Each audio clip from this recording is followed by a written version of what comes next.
ಬನ್ನಿ. Daddy, daddy, daddy.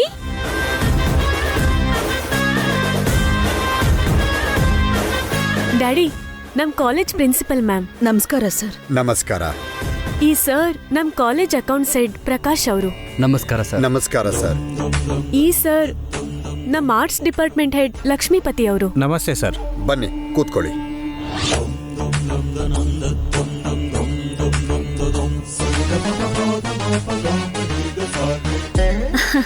Coffee ತಗೊಳ್ಳಿ.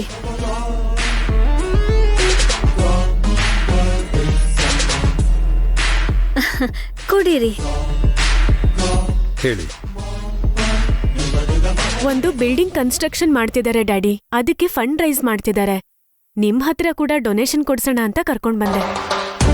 Recent ಆಗಿ ಯಾವ್ದೋ ಬಿಲ್ಡಿಂಗ್ ಕಟ್ತಿದಾರಂತ ದೊಡ್ಡ ಅಮೌಂಟ್ ಚೆಕ್ನ ತಗೊಂಡು ಹೋದ್ರಲ್ಲಮ್ಮ. ಅದು ಯೋಗ ಸೆಂಟರ್ಗೋಸ್ಕರ ಕಟ್ಟಿದ ಬಿಲ್ಡಿಂಗ್ ಸರ್.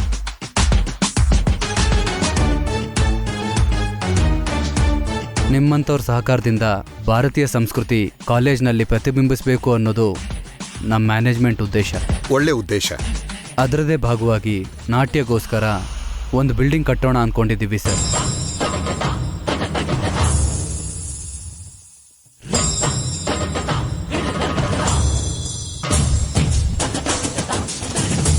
ಕುಚ್ಚುಪುಡಿ, ಭರತನಾಟ್ಯ, ಕಥಕಳಿ ಅಂತ ಭಾರತೀಯ ನೃತ್ಯನ ಕಲಿಸ್ಬೇಕು ಅಂತ ಅಂದ್ಕೊಂಡಿದ್ದೀವಿ.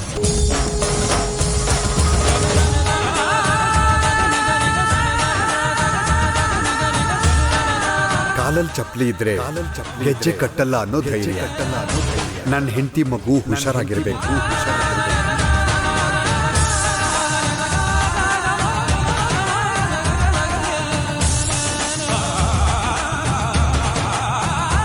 ನಮ್ಮ ದೇಶದಲ್ಲೇ ಪ್ರಮುಖ ಕಲೆಗಾರ್ತಿಯಾಗಿ ಪ್ರಸಿದ್ಧಿ ಪಡೆದ ನಿಮ್ಮ ಧರ್ಮಪತ್ನಿ ಶೋಭಾ ಚಂದ್ರ ಅವರ ಹೆಸರನ್ನು ಆ ಬಿಲ್ಡಿಂಗಿಗೆ ಇಡೋಣ ಅಂತ ಅಂದ್ಕೊಂಡಿದ್ದೀವಿ ಸರ್.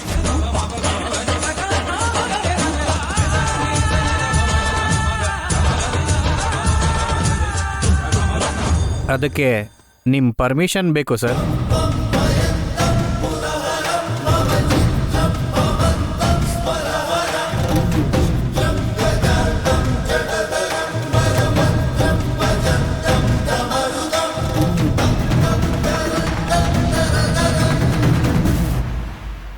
ನಾಟ್ಯ ಭಾರತೀಯ ಸಂಸ್ಕೃತಿಯಲ್ಲಿ ಇದು ಒಂದು ಭಾಗ. ಒಂದು ಕಾಲದಲ್ಲಿ ನಾನು ಇದೊಂದು ಅದ್ಭುತ ಕಲೆ ಅಂತ ಕೂಡ ಅನ್ಕೊಂಡಿದ್ದೆ. ಆಗ ನನಗೆ ಇದ್ರ ಮೇಲೆ ತುಂಬಾ ಅಭಿಮಾನ ಇತ್ತು. ಅಭಿಮಾನ ಜಾಸ್ತಿ ಆದರೆ ಹುಚ್ಚು ಅಂತಾರೆ ಅಲ್ವಾ, ಅಂತ ಹುಚ್ಚು ಕೂಡ ಇತ್ತು.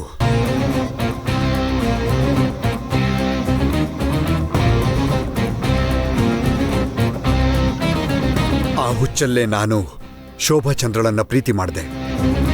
ಇಬ್ರು ಮದುವೆ ಮಾಡ್ಕೊಂಡ್ವಿ. ಆಮೇಲೆ ನನಗೆ ಅರ್ಥ ಆಯ್ತು, ಹುಚ್ಚು ಅನ್ನೋದು ನನಗಲ್ಲ, ನಾಟ್ಯಗೆ ಅಂತ.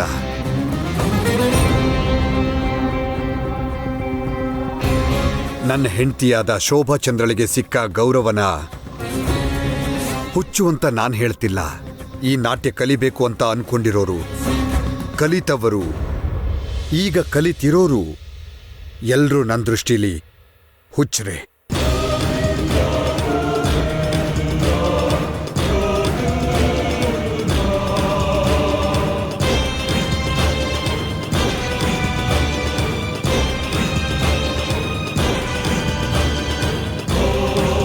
ಇವರಿಗೆ ನಾಟ್ಯ ಬಿಟ್ಟು ಬೇರೆ ಏನು ಬೇಕಾಗಿಲ್ಲ. ಅವರನ್ನ ಇಷ್ಟಪಡೋರಿದ್ದಾರೆ ಅಂತಾಗ್ಲಿ, ಅವರಿಗೋಸ್ಕರ ಒಂದು ಕುಟುಂಬ ಇದೆ ಅಂತಾಗ್ಲಿ, ಯಾವುದನ್ನು ಯೋಚನೆ ಮಾಡಲ್ಲ.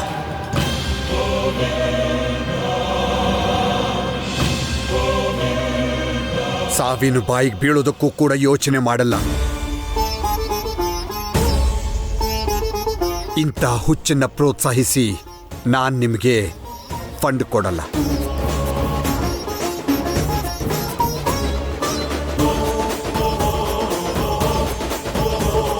ಸಾಧ್ಯವಾದರೆ ನಿಮ್ಮ ಮ್ಯಾನೇಜ್ಮೆಂಟ್ಗೆ ನನ್ನ ಮಾತು ಹೇಳಿ, ನಿಮ್ಮ ಕಾಲೇಜ್ ಕಂಪೌಂಡ್ ಒಳಗೆ ಈ ಹುಚ್ಚನ್ನ ಬೆಳೆಸಬೇಡಿ ಅಂತ.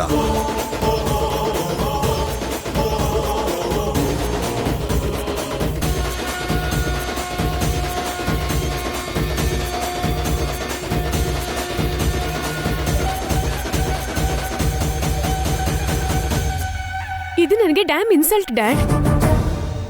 ಅದನ್ನೇ ನಾನು ಹೇಳ್ತಿದ್ದೀನಿ. ಇಂಥ ಡ್ಯಾಮ್ ಇನ್ಸಲ್ಟ್ ಕೆಲಸನ ಇನ್ಯಾವತ್ತೂ ಮಾಡಬೇಡ. ಅವ್ರ ಜೊತೆಗೆ ನನ್ನ ಅಭಿಪ್ರಾಯನ ನಿಮ್ಮೆಲ್ರಿಗೂ ಯಾಕೆ ಹೇಳಿದೆ ಅಂದ್ರೆ, ಮತ್ತೆ ಈ ನಾಟ್ಯ ಅನ್ನೋ ಪದ ನಮ್ಮ ಮನೇಲಿ ಕೇಳಿಸ್ಬಾರ್ದು. ಮತ್ ಹಾಗಿರ್ಬೇಕಾದ್ರೆ ಭುವಿ ಕೂಡ ಈ ಡ್ಯಾನ್ಸ್ ನಲ್ಲಿ ಫೇಮಸ್ಸೇ ಅಲ್ವಾ?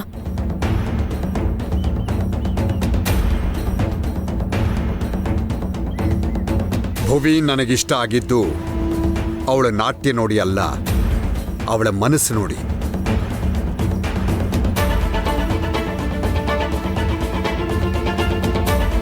ನಾಟ್ಯ ಅನ್ನೋ ಪದನ ಎಲ್ಲರ ಹಾಗೆ ಅವಳು ಕೂಡ ಆಡಲ್ಲ. ಆ ನಂಬಿಕೆ ನನಗಿದೆ.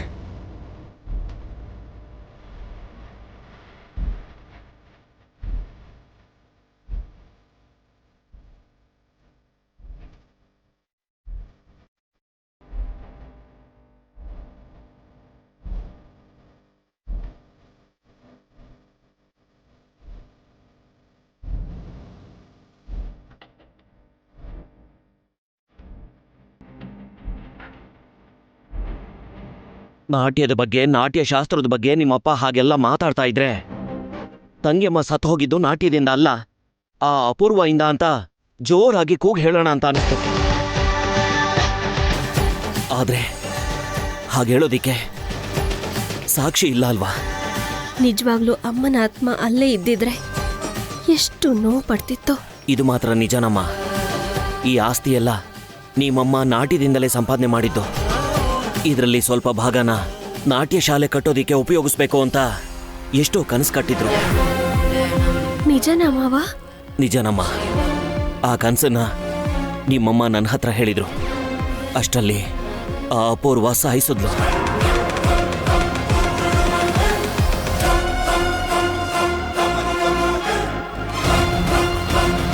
ದ ಗ್ರೇಟ್ ಶೋಭಾ ಚಂದ್ರ ಅವರ ಕನಸನ್ನ ಅಪೂರ್ವ ಅನ್ನೋ ರಾಕ್ಷಸಿ ಸಾಯಿಸಿದ್ರೆ ಅವು ನಾಶ ಆಗತ್ತಾ?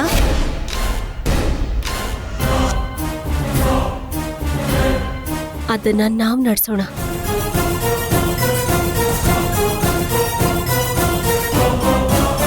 ನಾವು ಹೇಗೆ ಮಾಡೋಕ್ಕಾಗತ್ತಮ್ಮ?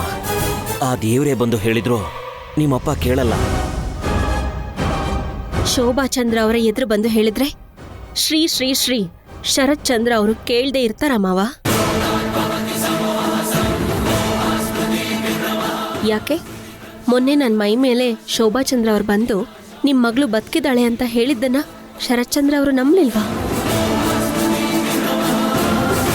ನಂಬಿದ್ರು. ಆದರೆ ಯಾವಾಗ ಬೇಕೋ ಆವಾಗ ಶೋಭಾ ಚಂದ್ರ ಅವರು ನಿನ್ನ ಮೈ ಮೇಲೆ ಬರ್ತಾರ.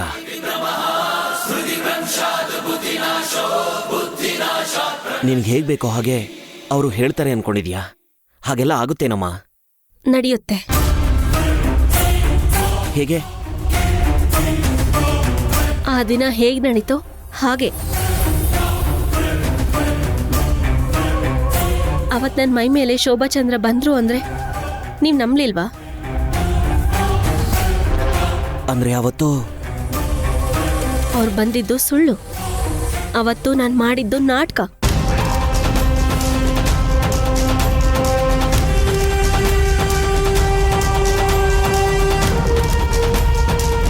ಶೋಭಾ ಚಂದ್ರ, ಏ ಭುವಿ, ಯಾವತ್ತ ಸತ್ತು ಹೋಗಿದೆ ನನ್ನ ಮಕ್ಕನ ಹೆಸರು ಹೇಳ್ಕೊಂಡು ಹೀಗೆ ನಾಟಕ ಮಾಡಿದ್ರೆ ನಂಬ್ತೀವಿ ಅಂತ ಅನ್ಕೊಂಡಿದ್ಯಾ?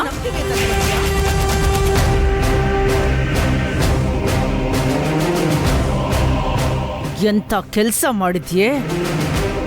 ಹೌದು ಮಾವ, ಅವತ್ತು ನಾನು ಶೋಭಾ ಚಂದ್ರ ಅವ್ರ ಹಾಗೆ ನಾಟಕ ಮಾಡಿದೆ.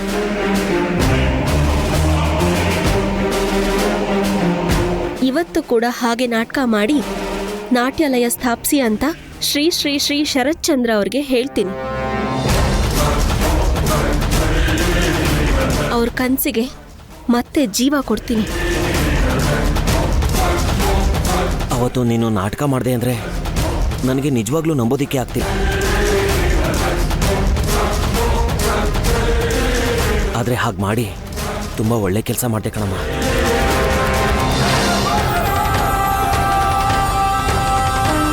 ಆ ನಾಟಕನೇ ನಿಮ್ಮಮ್ಮನ ಕನಸು ನೆರವೇರೋದಕ್ಕೆ ಬುನಾದಿ ಆಗುತ್ತೆ ಕಣಮ್ಮ.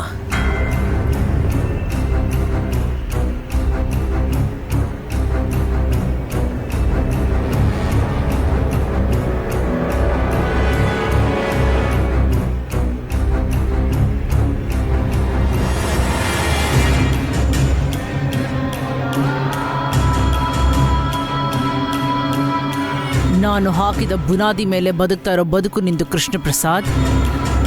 ಈಗ ನೀವು ಆಡಕ್ಕೆ ಹೋಗ್ತಿರೋ ನಾಟಕ ನನ್ನ ಮಗಳ ಜೀವನಕ್ಕೆ ಇನ್ನೊಂದು ಹೊಸ ಬುನಾದಿ ಆಗುತ್ತೆ. ಭುವಿನ ಅನಾಥೆಯನ್ನಾಗಿ ಮಾಡುತ್ತೆ.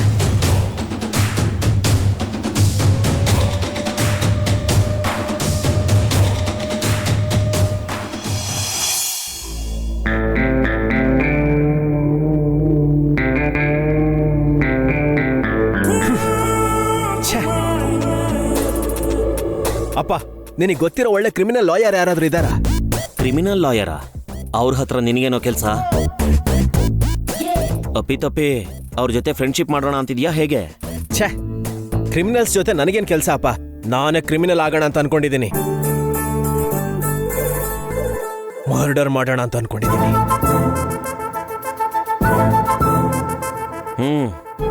ಬಿಂದು ನಿನಗೆ ಮೇಧಾವಿ ಅಂತ ಹೆಸರಿಟ್ಟು ಒಳ್ಳೆ ಕೆಲಸ ಮಾಡಿದ್ಲು ಕಣೋ. ಅದ್ ಸರಿ, ಅಂತದೇನ್ ಮಾಡ್ಕೊಂಡು ಬಂದೆ? ಮೊದಲು ಏನಾಯ್ತು ಅಂತ ಹೇಳು, ಏನ್ ಮಾಡ್ಬೇಕು ಅಂತ ಹೇಳ್ತೀನಿ. ಅಪ್ಪ, ನಾನು ಹೇಳಬೇಕು ಅಂತ ಇರೋ ಸಬ್ಜೆಕ್ಟ್ ಹೆಸರು ಮರ್ಡರ್. ಸರಿ, ನನಗೆ ತುಂಬಾ ಕೆಲಸ ಇದೆ ಕಣೋ. ಸುತ್ತಿ ಬಳಸ್ದೆ, ವಿಷಯ ಏನು ಅಂತ ನೇರವಾಗಿ ಹೇಳು.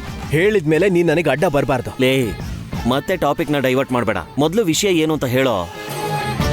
ಅಪ್ಪ, ಅದು ನಾನು ಹೇಳಬೇಕು ಅಂತಿರೋದೇನು ಅಂದ್ರೆ, ಒಂದು ಕೆಲಸ ಮಾಡೋ, ನನ್ನೇ ಮರ್ಡರ್ ಮಾಡು. ನನ್ನ ಹಿಂಸೆನಾದ್ರೂ ತಪ್ಪುತ್ತೆ. ಇಲ್ಲ ಅಪ್ಪ, ಇಲ್ಲ, ನಾನು ಅವನ್ನ ಮಾತ್ರ ಮರ್ಡರ್ ಮಾಡೋದು. ಸರಿ ಮಾಡ್ಕೊಳೋ, ನಾನು ಬೇಲ್ ಕೊಡಿಸ್ತೇನೆ. ಥ್ಯಾಂಕ್ಸ್ ಅಪ್ಪ. ಸ್ವಲ್ಪ ಮಾವನ್ ಗನ್ ಕೊಡ್ತೀಯಾ? ಎಲ್ಲಿದೆ ನನಗೇನೋ ಗೊತ್ತು, ಹೋಗಿ ನೀನೇ ತಗೋ. ಅರ್ಥ ಆಯ್ತು ಬಿಡು. ತುಂಬಾ ಹರ್ಟ್ ಆಗಿದ್ಯಾ ಅನ್ಸುತ್ತೆ. ಏನಾಯ್ತು ಅಂತ ವಿವರವಾಗಿ ಹೇಳ್ತೀನಿ, ಕೇಳಿಸ್ಕೊ. ಇದ್ನೇ ಅಲ್ವೇನೋ ನಾನು ಮೊದ್ಲಿಂದ ಕೇಳ್ತಾ ಇರೋದು. ಆವೇಶದಲ್ಲಿ ವಿವರವಾಗಿ ಹೇಳ್ಬೇಕು ಅನ್ನೋ ಯೋಚನೆ ಬರ್ಲಿಲ್ಲ, ಈಗ ಬಂತು. ಆಯ್ತು ಹೇಳಿ ಸರ್. ಹುಡುಗಿರ್ ವಿಷಯದಲ್ಲಿ ಅಣ್ಣ ದೂರ ಇರ್ತಾನೆ ಅನ್ನೋದು ನಿನಗೆ ಗೊತ್ತಿರೋದೇ ಅಲ್ವಾ? ಗೊತ್ತು. ಹಾಗಿರುವಾಗ ಅಣ್ಣ ಹೋಗಿ ಹೋಗಿ ಒಂದು ಹುಡುಗಿ ಪ್ರೀತಿ ಬಲೆಯಲ್ಲಿ ಬಿದ್ದಿದ್ದಾನೆ. ನಿನ್ಗೆ ಹೇಗೋ ಗೊತ್ತು? ನಿನಗ್ ಕೂಡ ಗೊತ್ತಾಪ? ನನಗೆ ಹೇಗೋ ಗೊತ್ತಾಗುತ್ತೆ? ಅಂದ್ರೆ ಅದು ಅವನು ಪ್ರೀತಿಯಲ್ಲಿ ಬಿದ್ದಿದ್ದಾನೆ ಅಂತ ನೀನು ಹೇಗೆ ಕನ್ಫರ್ಮ್ ಮಾಡ್ತಿದ್ಯಾ ಅಂತ ಕೇಳ್ತಿದ್ದೀನಿ. ನನಗೆ ಅಣ್ಣನೇ ಹೇಳ್ದ ಅಪ್ಪ. ನಿಮ್ಮ ಅಣ್ಣ ಹೇಳದ್ನಾ? ಆ ಹುಡುಗಿ ಯಾರು? ಅಯ್ಯೋ ಅಪ್ಪ, ಅಣ್ಣ ಪ್ರೀತಿಲ್ ಬಿದ್ದಿರೋದು ಮುಖ್ಯ ಇಲ್ಲಿ. ಆ ಹುಡುಗಿ ಯಾರಾದ್ರೆ ಏನಪ್ಪ? ಅಣ್ಣ ಪ್ರೀತಿ ಮಾಡ್ತಿದ್ದಾನೆ ಅಂದ್ರೆ ಆ ಹುಡುಗಿ ತುಂಬಾ ತುಂಬಾ ದೊಡ್ಡೋಳಾಗಿರ್ತಾರೆ ಅಲ್ವಾ? ಅವನು ಪ್ರೀತಿ ಮಾಡ್ತಿದ್ದೀನಿ ಅಂತ ಹೇಳಿದಾನೆ ಹೊರತು ಭುವಿನ ಪ್ರೀತಿ ಮಾಡ್ತಿದ್ದೀನಿ ಅಂತ ಹೇಳಿಲ್ಲ ಅಂತಾಯ್ತು. ಒಳ್ಳೆ ಕೆಲಸ ಮಾಡ್ದ. ಅವನೇ ಹೇಳಿಲ್ಲ ಅಂದಮೇಲೆ ನಾನು ಹೇಳಲ್ಲ.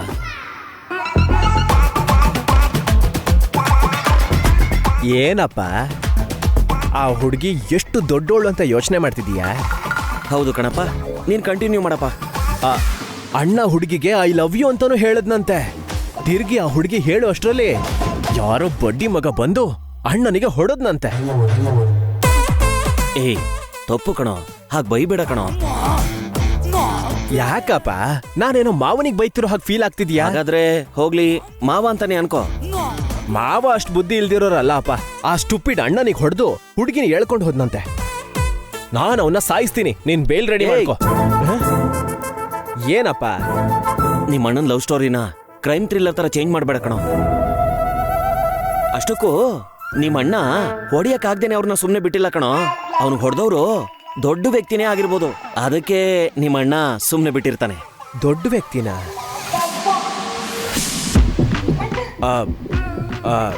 ಅದು ಕರೆಕ್ಟೇ ಅಪ್ಪ. ಈ ವಿಷಯ ನನ್ನ ತಲೆಗೆ ಯಾಕೆ ಬರಲಿಲ್ಲ? ಅದು ನೀನ್ ಮೇಧಾವಿ ಅಲ್ವೇನೋ, ಅದಕ್ಕೆ ಬಂದಿರಲ್ಲ.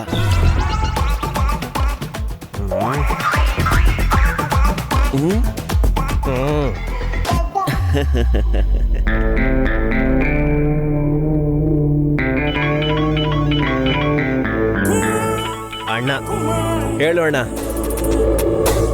ಒಂದ್ಸಲ ಭೂವಿಗೆ ಫೋನ್ ಕೊಡು.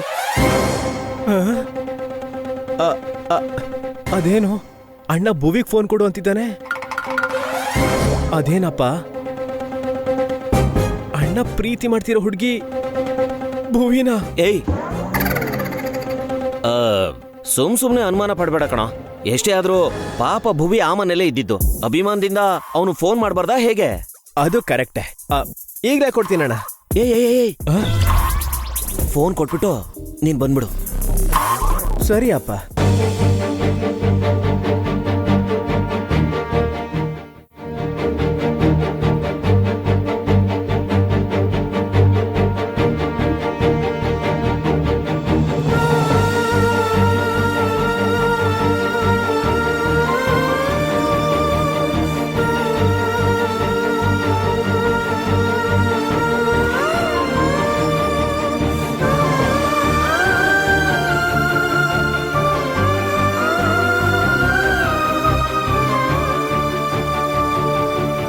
ಭುವಿ, ನನ್ನ ಜೊತೆ ಮಾತಾಡ್ತೀಯಾ ಅಣ್ಣನ ಜೊತೆ ಮಾತಾಡ್ತೀಯಾ? ನಿಮ್ಗೆ ಯಾವ್ದು ನೇರವಾಗಿ ಮಾತಾಡಕ್ ಬರಲ್ವಾ ಆಚಾರಿ? ಅದು ಫೋನ್ನಲ್ಲಿ ಅಣ್ಣ ಇದ್ದಾನೆ, ಎದುರು ನಾನಿದ್ದೀನಿ. ಇವಾಗ ನಿಮ್ಮ ಅಣ್ಣ ಯಾಕೆ ಫೋನ್ ಮಾಡಿದ್ದಾರೆ? ಅಂದ್ರೆ ಅದು ಒಂದ್ ನಿಮಿಷ. ಅಣ್ಣ, ನೀನ್ ಯಾಕೆ ಫೋನ್ ಮಾಡಿದ್ಯಾ ಅಂತ ಭುವಿ ಕೇಳ್ತಿದ್ದಾಳೆ. ಏನ್ ಹೇಳು ಅಂತೀಯಾ? ಅವಳು ನನ್ನ ಜೊತೆ ಮಾತಾಡಿಲ್ಲ ಅಂದ್ರೆ ನಿನ್ ಮುಖ ಡ್ಯಾಮೇಜ್ ಆಗುತ್ತೆ ಅಂತ ಹೇಳು. ಓ ತಮ್ಮ ಅಂದ್ರೆ ನಿನಗೆ ಎಷ್ಟು ಇಷ್ಟ ಅಣ್ಣ. ಅಬ್ಬಾ, ಲವ್ ಯು ಅಣ್ಣ, ಲವ್ ಯು.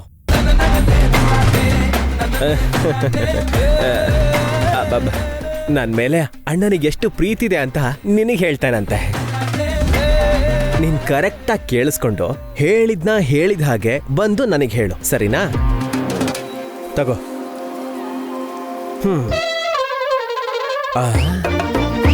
ಭುವಿ, ಕರೆಕ್ಟಾಗಿ ಕೇಳಿಸ್ಕೊ. ಸದ್ಯಕ್ಕಂತೂ ಯಶ್ ಏನು ನನಗೆ ಕಾಲ್ ಮಾಡಲ್ಲ. ಟೇಕ್ ಯುವರ್ ಓನ್ ಟೈಮ್, ಸರಿನಾ?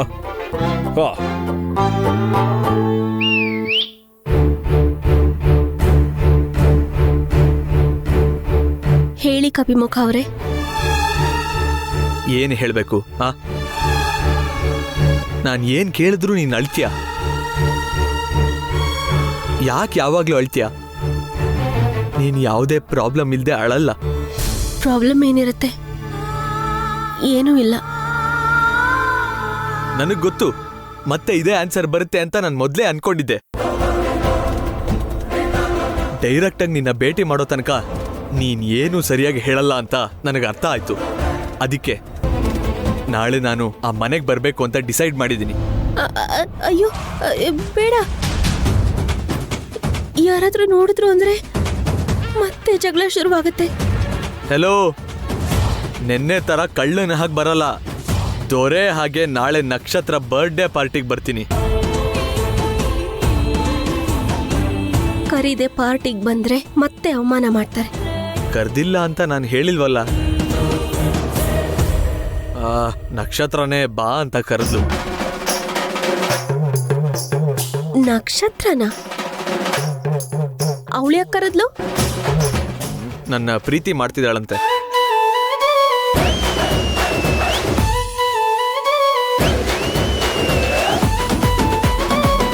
ಪ್ರೀತಿ ಮಾಡ್ತಿದ್ದಾಳ? ಈ ಮಾತು ಹೇಳೋದಕ್ಕೆ ನಾಚಿಕೆ ಆಗ್ತಿಲ್ಲ? ಅವಳು ಪ್ರೀತಿ ಮಾಡ್ತಿದ್ದಾಳೆ ಅಂತ ಹೇಳೋದಕ್ಕೆ ನನಗೆ ಯಾಕೆ ನಾಚಿಕೆ ಆಗ್ಬೇಕು? ಇನ್ನೊಂದು ಮಾತು, ನಾನೇ ಸ್ವತಃ ಕೇಕ್ ಕಟ್ ಮಾಡಿಸಿ ಅವಳಿಗೆ ತಿನ್ನಿಸ್ಬೇಕಂತೆ. ಹಾಗೆ ಹೇಗಾಗುತ್ತೆ? ಆಗಲ್ಲ, ನಾನಂತೂ ಒಪ್ಕೊಳ್ಳಲ್ಲ. ಒಂದ್ ನಿಮಿಷ, ಅವಳು ನನ್ನ ಪ್ರೀತಿ ಮಾಡಿದ್ದು ಅದು ಅವಳ ಪ್ರಾಬ್ಲಮ್. ಕೇಕ್ ತಿನ್ನಿಸ್ಬೇಕಾ ಬೇಡವಾ ಅನ್ನೋದು ನನ್ನ ಪ್ರಾಬ್ಲಮ್. ಮಧ್ಯದಲ್ಲಿ ನಿನ್ನೊಪ್ಪಿಗೆ ಯಾರಿಗ್ ಬೇಕು? ಅದು ನಾನು ಒಪ್ಕೊಳ್ಳಲ್ಲ ಅಂದಿದ್ರ ಅರ್ಥ ಎರಡು ಕುಟುಂಬದ ಮಧ್ಯ ಅಷ್ಟು ಶತ್ರುತ್ವ ಇದೆ. ಕೇಕ್ ತಿನ್ಸೋ ವಿಷಯ ಪಕ್ಕಕ್ಕಿಡೋಣ. ನೀವ್ ಬಂದ್ರೇನೆ ಜಗಳ ಶುರುವಾಗುತ್ತೆ. ಆಮೇಲೆ ಶಾರದಾ ಆಂಟಿ ಎಷ್ಟು ನೋವು ಪಡ್ತಾರೆ. ಅದಕ್ಕೆ ನಾನು ಒಪ್ಕೊಳ್ಳಲ್ಲ ಅಂತಿದ್ದೀನಿ. ನೋಡು ಭುವಿ, ನನ್ನ ಕರೆದಿದ್ದು ನಕ್ಷತ್ರ. ನನ್ನ ಪ್ರೀತಿ ಮಾಡ್ತೀನಿ ಅಂತ ಇರೋದು ನಕ್ಷತ್ರ. ಆದ್ರೆ ನಾನು ಬರ್ತಾ ಇರೋದು ಮಾತ್ರ ನಿನ್ಗೋಸ್ಕರ. ನೀನ್ ಫೋನಲ್ಲಿ ಏನು ಸರಿಯಾಗಿ ಹೇಳ್ತಿಲ್ಲ. ನೀನ್ ಎದುರಿಗೆ ನಿಂತ್ಕೊಂಡು ವಿಷಯ ಏನು ಅಂತ ತಿಳ್ಕೋಬೇಕು ಅಂತ ಇದ್ದೀನಿ ಭುವಿ. ಬಾಯ್.